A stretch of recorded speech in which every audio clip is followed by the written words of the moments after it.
আপনি কি private job করেন? আপনি কি জব সিকিউরিটি নিয়ে চিন্তিত? তাহলে এই ভিডিওটা আপনার জন্য।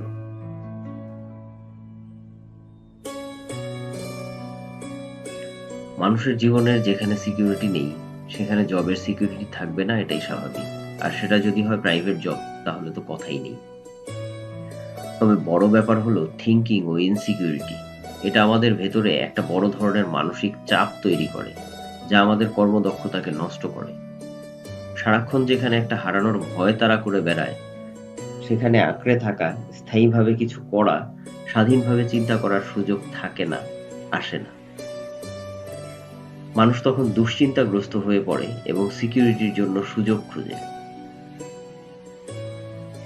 একজন টিম লিডারের উচিত কর্মপরিবেশটা এমনভাবে নিশ্চিত করা, যাতে কখনোই কোনো কর্মী এটা ফিল না করে যে আমার জবটা ইনসিকিউর, যেকোনো সময় চলে যেতে পারে।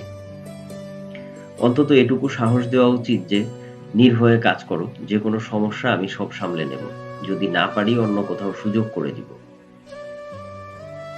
আর একজন কর্মী হিসেবে এই থিংকিং ও ইনসিকিউরিটি কাটিয়ে ওঠার একমাত্র পথ হলো নিজের দক্ষতা বৃদ্ধির সাথে সাথে উপার্জনের একটা বিকল্প উৎস বা পথ তৈরি করা, যাতে প্রতিকূল পরিস্থিতিতে মৌলিক চাহিদা মেটানোর জন্য ভাবতে না হয়। তাহলে খারাপ সময়ের জন্য ভীত সন্ত্রস্ত থাকতে হবে না, কারো অন্যায়ের সামনে নত হয়ে থাকতে হবে না। সর্বদাই একটা ফ্রেশ মুডে থেকে নিজের দক্ষতা ও যোগ্যতা প্রমাণের জন্য কাজ করে যেতে পারবে। Thanks for watching. Give us feedback with like, comments, share and on notification for more.